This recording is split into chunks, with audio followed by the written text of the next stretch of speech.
PoK की होगी घर वापसी। पाकिस्तान में बीएलए की बड़ी कार्रवाई शुरू। पूरी ट्रेन को कर लिया हाईजैक। 100 से ज्यादा सैनिक बनाए बंधक। ट्रेन में फंसे 450 यात्री, बच्चे, महिलाएं और बलोच यात्रियों को हमलावरों ने किया रिहा। घबराई पाकिस्तानी सरकार, सेना का सरेंडर। पाकिस्तानी सेना ने बुलाई इमरजेंसी मीटिंग। माननी पड़ेगी हमलावरों की हर बात। फिर याद आया कंधार हाईजैक। अब होगा पूरा हिसाब किताब।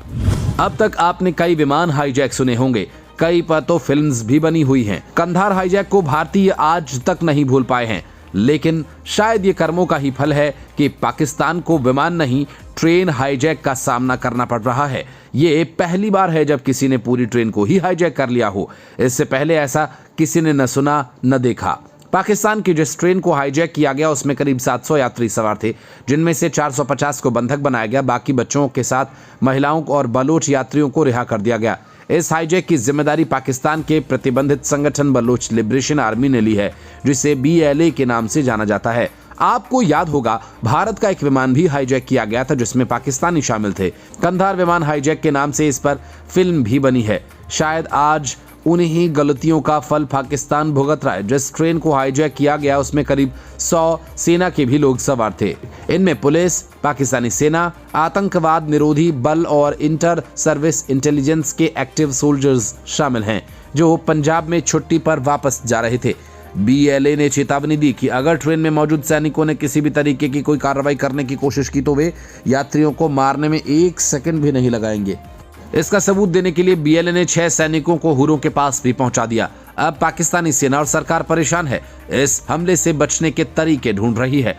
दरअसल ये ट्रेन पाकिस्तान क्वेटा से पेशावर के लिए रोजाना सुबह 9 बजे निकलती है, जिसे ट्रैक को उखाड़ कर रोका गया, हाईजैक कर लिया गया। कमाल की बात यह कि ये ट्रेन हर दिन इसी रूट पर चलती है, लेकिन आज इसमें सेना के अधिकारी जा रहे हैं। ये जानकारी बीएलए को लीक की गई, जिसके बाद उन्होंने पूरी ट्रेन को ही हाईजैक कर लिया। कुछ दिन पहले ही बीएलए ने हमले तेज करने की धमकी दी थी, जिसके बाद उन्होंने कार्रवाई की है। पाकिस्तान के लिए बलोच लड़ाके अब नई परेशानी बन गए हैं, क्योंकि जो संगठन पहले छोटी छोटी लड़ाइयां लड़ रहे थे वे अब एकजुट हो गए हैं।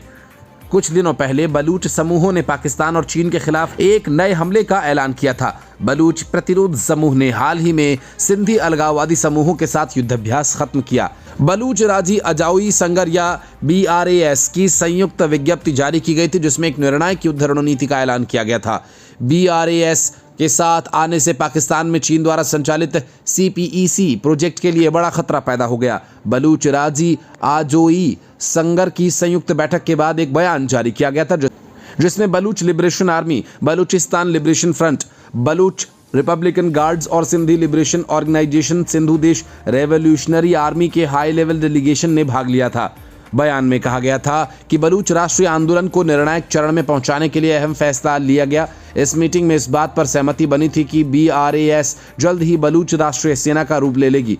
आपको यहाँ ये बात जानना जरूरी है कि BLA क्या है और इसका क्या मकसद है। दरअसल बलूचिस्तान लिबरेशन आर्मी यानी BLA बलूच राष्ट्रवादी चरमपंथी संगठन है, जो मुख्य रूप से अफगानिस्तान के दक्षिणी हिस्से में सक्रिय है। यहीं से ये संगठन पाकिस्तान के बलूचिस्तान प्रांत में हमला करता है। BLA का लक्ष्य बलूचिस्तान को पाकिस्तान से अलग करना है। संगठन का कहना है कि पाकिस्तान बलूचिस्तान के प्राकृतिक संसाधनों का दोहन करता है, लेकिन वहां के लोगों को कोई फायदा नहीं मिलता। साथ ही बलूचों के अधिकारों का हनन किया जा रहा है। पाकिस्तान में बलूच कार्यकर्ताओं का अपहरण और हत्याओं की घटना को अंजाम दिया जाना यह आम सी बात है। यही कारण है कि बलूचिस्तान में सेना के अत्याचारों के खिलाफ BLA पिछले कई दशकों से लड़ाई लड़ रहा है। BLA पहले छोटे छोटे हमले करता था, लेकिन हाल ही के सालों में इसके हमलों की संख्या और तीव्रता बढ़ गई है। इसमें से ज्यादातर आत्मघाती हमलों को BLA की मजीद ब्रिगेड अंजाम देते हैं। खासतौर पर इस संगठन ने सैनिकों, सरकारी इमारतों, विदेशी नागरिकों और इंफ्रास्ट्रक्चर पर हमले किए। लेकिन इस बार इन्होंने पूरी ट्रेन को ही हाईजैक कर लिया, जिससे पाकिस्तान के लिए एक बड़ा झटका माना जा रहा है और कहा यह जा रहा है कि जल्द ही पाकिस्तान बलूचिस्तान पर कंट्रोल खो देगा।